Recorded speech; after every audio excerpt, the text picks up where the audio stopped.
Some Whiskey Fire right here on the Tony Jones Show, online at TonyJones.org. It's Facebook.com/Tony Jones Show. Join me on the almighty Twitter at Tony Jones in RI. War and Glory, the name of that one. The aforementioned Whiskey Fire, George, we had a chance to check out last night at Club Rock's Kingston Bowl. That's right, a heavy metal show in one room, bowling in the other, and you could surely tell who was there for which. Well, the bowling was pretty heavy, though, too. I think that's 10 pins. Yeah, that's true. It is, as they call, big balls down there at Kingston Bowl. But that was cool. I hadn't been in there since they did their little, their big remodel. Last time I went there, it definitely did not look like that. There was definitely not heavy metal bands playing, and it was a cool, free night out, and it wasn't too far from the old homestead for me, so it was great to see Reign of the Last, who unfortunately doesn't have anything recorded yet, but as soon as they do, we'll have it here. And then Whiskey Fire played, Dead Girls Don't Say No, and Roadkill. A big night. Yeah, and I'll tell you, it just goes to show that, people think you can't do anything for a club scene, you can't do anything. I mean, that's a good notion. Apparently the rock and bowling is working for them. Yeah. Yeah. Now, there's a few other bowling, not that this is a show where we talk about bowling alleys, but there are a few other bowling alleys in our area. Come on, it's blue-collar bowling, blue-collar rock and roll. It's all... Yeah, it all goes together. They grew up together. They did. There's a few bowling alleys around here where walking through the door is like walking back in time. They got the wood paneling. They got the carpet that goes halfway up the walls, and it's great to see a modernized bowling alley. That's because the owners of those establishments are from back in time, too. It's most the of them. same folks. Yeah. Family-owned bowling usually businesses. when the founder of a bowling alley dies, that's when they tear down the bowling alley. I'm glad this one's bucking the trend. If it ain't broken, don't fix it. George Garner's here, of course, and we have Seth from Seth'sRockReport.com. As I mentioned before we got into the music, as I was rolling into the studio today, the band Saliva grilling in our back parking lot as we share space with Manchester 65. And we're talking about it a little bit off the air, and kind of that bowling analogy is a little bit dovetails into how things have changed over the years in rock and roll. We've seen it ourselves, George, being out there. Does actual straight-ahead rock and roll have a future, or do you think it has gone straight pop, hip-hop these days? Are you asking me? Everybody. Everybody? Okay, I'll go first. I know we all have opinions on this. Yes, I have a really strong opinion, so I'll go first. My opinion is, we were talking, before we went on the air, and my opinion is that the only real rock and roll these days in spirit and in effect is heavy metal. And I don't mean like Def Leppard heavy metal. I mean like the death metal. I mean the satanic metal, the black metal, things like that. And it's branching out. Well, it used to be just straightforward, guitar, bass, double bass, drum.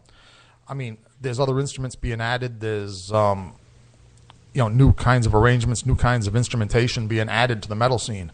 So basically, it's kind of like the spirit, if you want to call it that, the attitude of rock and roll. That's the only place you're going to find it. Everything else is either classic rock, the bands that keep lingering on and carrying on, or it's the pop stuff, or it's that pseudo country rock and roll thing, which makes me nauseous. Well, this all falls into that quote-unquote "the rock is dead" debate that's been going on. Oh no, it's alive. It's alive like Godzilla back from the bottom of Tokyo Bay. It's not dead. It's alive. It's morphed in its forms, is what I'm saying. Well, that's that whole image about that bands don't have a chance today, and it's all about the club scene, and without social media, they're nothing.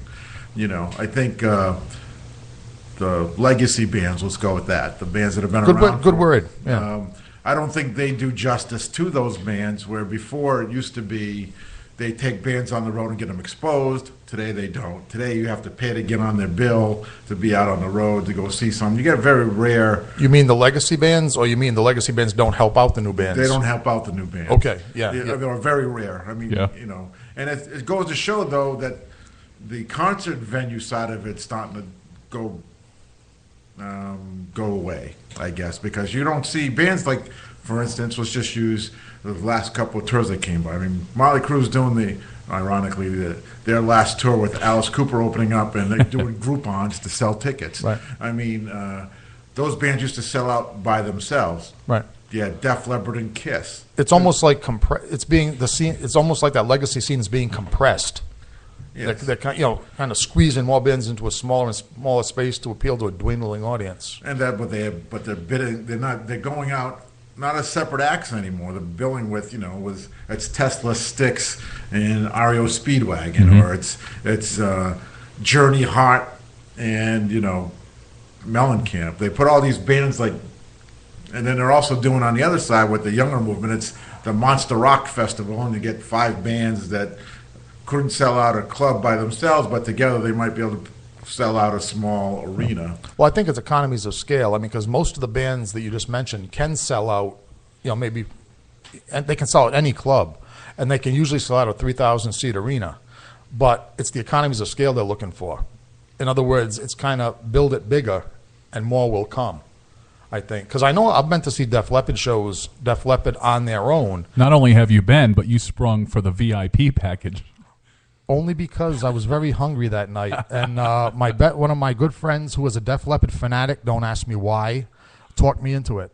The man is a salesman; he's very persuasive. And hey, listen, I got a gig bag out of it.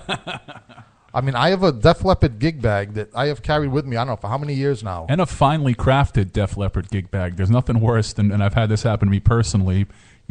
I go to a gig and they just happen to have like 4 extra large shirts, so Right. I'm grabbing a shirt and the shirt's like $35, and the first time I wash it, falls it's just apart. shreds into pieces. This is a very well crafted Def Leppard gig bag.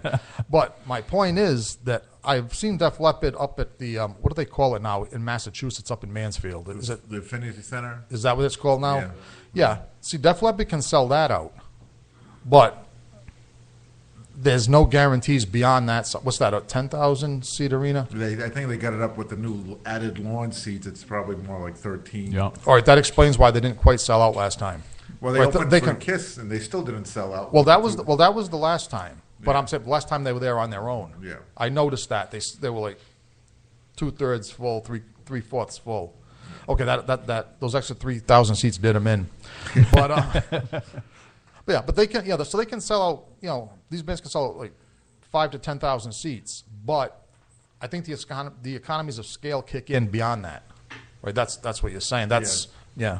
I mean, Slash played Lupo's. I was there, and then 3 nights later, it's Ace Frehley playing Lupo's, and I was there too. I'm just saying is that a band like Slash, who's got Miles Kennedy as a frontman, their album's fantastic. Even Alter Bridge. The biggest thing here is, though, I don't know if you want to talk about it in a different aspect. Here they're playing clubs. Alter Bridge is playing Wembley Arena. Right. Overseas. Around the world, they're playing festivals and major stadiums, all these bands. But over here, they're playing clubs and lower seating. Well, yeah, if by over here you mean New England, yeah.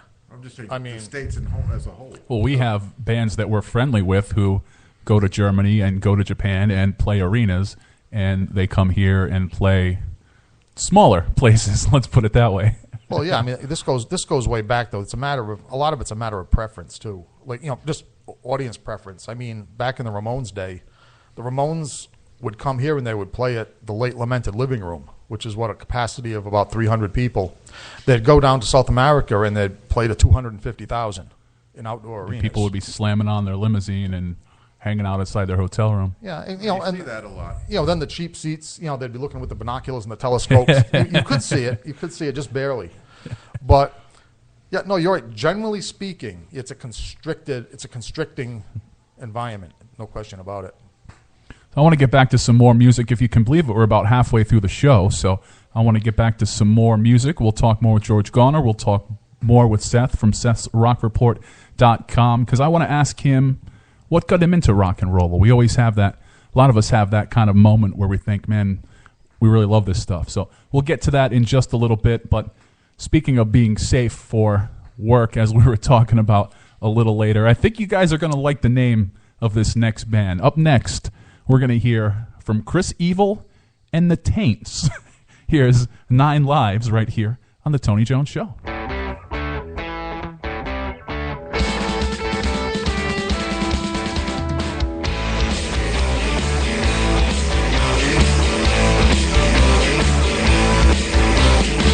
You've been around the block, well, I've been around the city. I never met a girl, could be redemption. I've done some things that I'd rather not mention. Got 9 lives, 8 of them are gone. Only keep a living just to sing this song for you, for you, for you, for you. I guess I'm coming in the darkest of the dives. I made some bad decisions one too many times. I never met a girl could save my soul. The love you give me gets me out of this hole. I got 9 lives, 8 of them are gone.